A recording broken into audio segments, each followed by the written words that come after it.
Aujourd'hui, je vous parle d'une rue, d'un parc et d'un homme qui a donné son nom aux deux choses.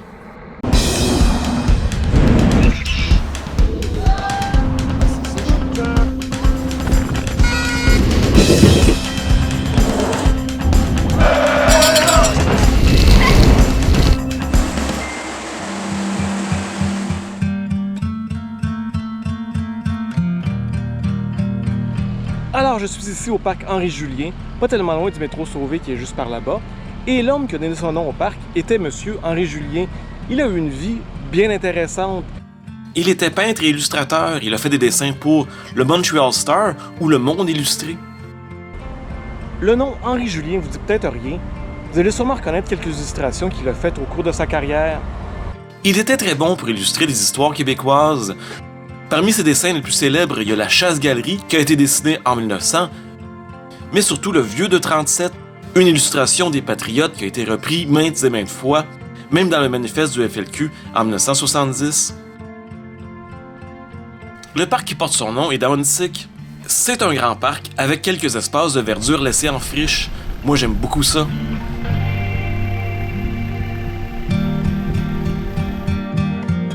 C'est aussi un parc très reconnu pour ses aménagements sportifs. On peut y jouer à toutes sortes de sports comme le soccer, le baseball, le football et le tennis.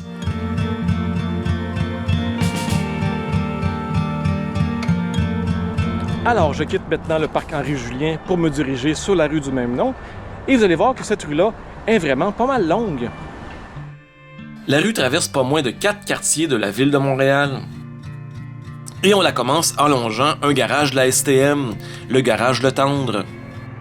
Les maisons qui longent la rue ici sont typiques des maisons du nord de Montréal, des espèces de duplex en semi-détachés. On voit beaucoup de ces maisons-là dans Annecy, mais aussi dans des quartiers comme Saint-Léonard ou Montréal-Nord. Je crois que leur aspect particulier est dû à leur année de construction. Ça les différencie des autres duplex qui ont été construits à d'autres époques. On arrive comme ça tranquillement à l'autoroute métropolitaine, cette voie surélevée qui traverse Montréal d'est en ouest dans le nord de l'île. Je pense que ça va être le sujet de ma prochaine vidéo, enfin si tout se passe bien. Juste de l'autre côté de l'autoroute, on a un ancien bureau de poste. C'est le bureau de poste d'Youville, qui a été construit en 1953. Quand je regarde sa façade comme ça, je trouve que ça a l'air un petit peu plus vieux. Tout bonnement comme ça, on arrive dans un nouveau quartier. On est maintenant dans Villeray. Vous voyez que les habitations sont un petit peu différentes. Toujours des duplex ou des triplex, mais cette fois-ci avec des escaliers extérieurs, si typiques à Montréal.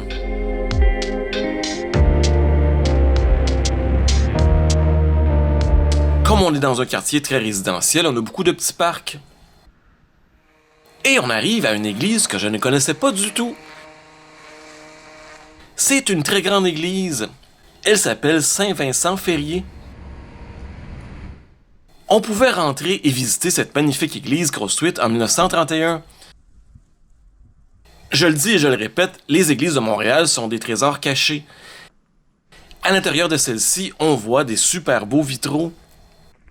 L'église Saint-Vincent-Ferrier est sur la rue Jarry, qui est probablement la plus grande artère commerciale du quartier Villeray.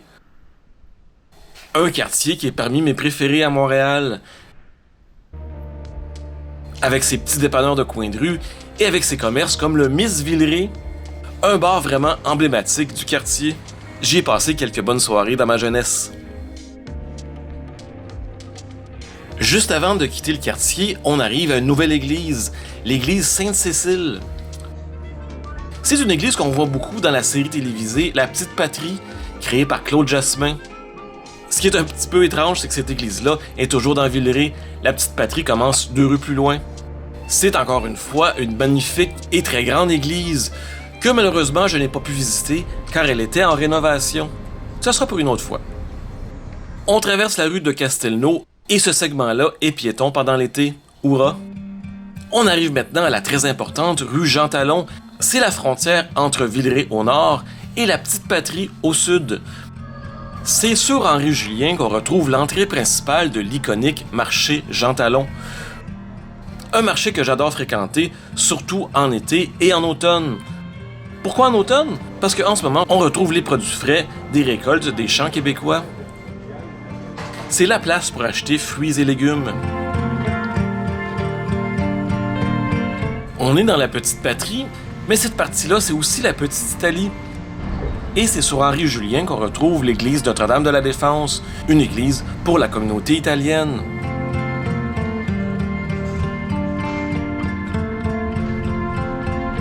Par ici, on traverse un autre magnifique quartier, typiquement montréalais, avec beaucoup d'arbres, beaucoup de verdure et beaucoup de duplex avec des escaliers extérieurs. On traverse alors Beaubien, une autre grosse rue commerciale qui traverse le quartier. C'est le genre de rue qui crée une excellente vie de quartier. On continue notre descente vers le sud et ça vient vite moins beau, moins résidentiel. En fait, dans ce coin-là, juste avant la rue Rosemont, c'est très industriel. Et pourquoi c'est comme ça? Ben sûrement à cause du chemin de fer qui passe pas loin de là. Donc on passe sous la rue Rosemont qui est surélevée dans ce coin-ci et ben finalement, on va être bloqué par le chemin de fer. La rue Henri-Julien est carrément coupée en deux par cette voie ferrée.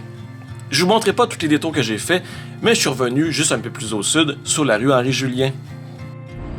On est ici sur la rue du Laos, appelée comme ça à cause de la grande concentration des gens de ce pays.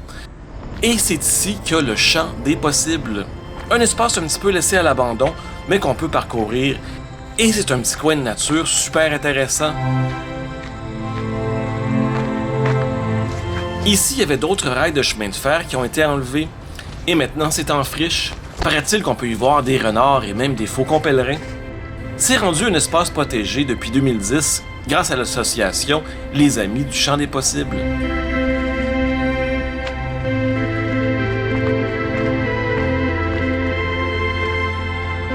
En sortant du champ, on remarque un grand mur de pierre semblable à celui qu'on voit dans le parc Jeanne-Mance.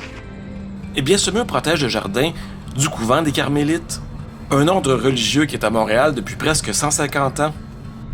C'est vraiment un très joli bâtiment ancien, dont je connaissais pas du tout l'existence. Vraiment une découverte pour moi. Et sûrement pour vous aussi. Il y a encore des sœurs carmélites à l'intérieur. Et le bâtiment a été classé monument historique en 2006 par le gouvernement du Québec. Pour bien contraster avec le couvent, juste à l'autre bord de la rue, il y a des condos ultramodernes. Bon, c'est pas laid. Ces habitations sont toutes récentes, elles ont été construites en 2021 et 2022. Avant ça, c'était un peu la continuité du secteur industriel qu'il y avait au nord du chemin de fer. En tout cas, ces condos-là sont plus beaux que ceux-ci, un petit peu plus vieux, mais dont l'architecture est pas mal plus kitsch. Autre preuve qu'on est dans un secteur très résidentiel, c'est la présence d'un jardin communautaire. J'ai toujours voulu avoir un petit espace à moi pour faire pousser des petits légumes, mais je pense pas que j'ai vraiment la patience pour faire ça. Peut-être un jour. Quelque chose que j'ai pas dit, c'est depuis qu'on a passé dans le champ des possibles, on est rendu sur le plateau Mont-Royal. Donc le 4e quartier, même le 4e arrondissement que la rue Henri-Julien traverse.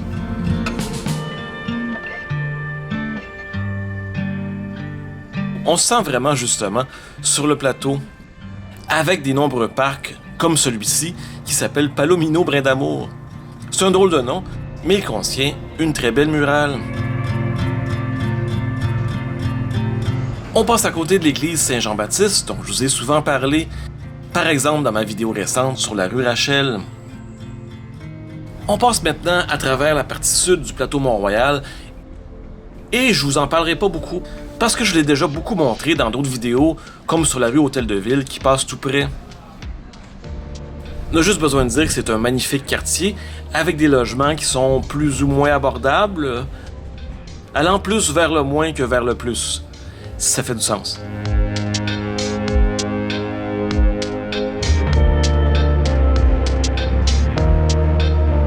On passe à côté de la caserne des Fusiliers Mont-Royal. Cette caserne contient un musée que je devrais vraiment aller visiter un de ces jours. J'ai encore vraiment plein de sujets à couvrir sur Montréal, n'est-ce pas?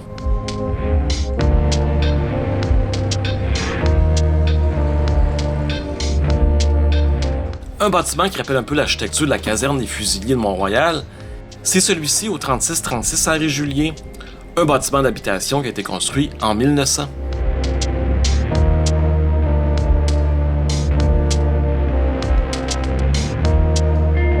La rue Henri-Julien va être coupée une autre fois par le Carré Saint-Louis, un endroit dont je vous ai parlé vraiment très souvent. Et disons qu'on voit ici que les écureuils sont très actifs vers la fin septembre.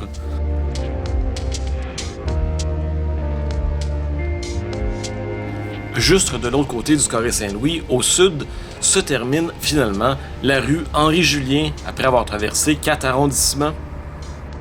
Elle se termine dans une place qui s'appelle la place Gilles-Carle, nommée en l'honneur du célèbre cinéaste québécois. Tout autour de cette place, on a des condos super récents et un petit peu de luxe qui ont été construits à la fin des années 2000. Alors, si vous avez aimé cette vidéo, comme d'habitude, un petit pouce en l'air en bas de la vidéo. N'oubliez pas de vous abonner si ce n'est pas déjà fait, de commenter le plus possible, d'aller voir mon Patreon, le lien dans la description. Et là-dessus, on se dit à très bientôt.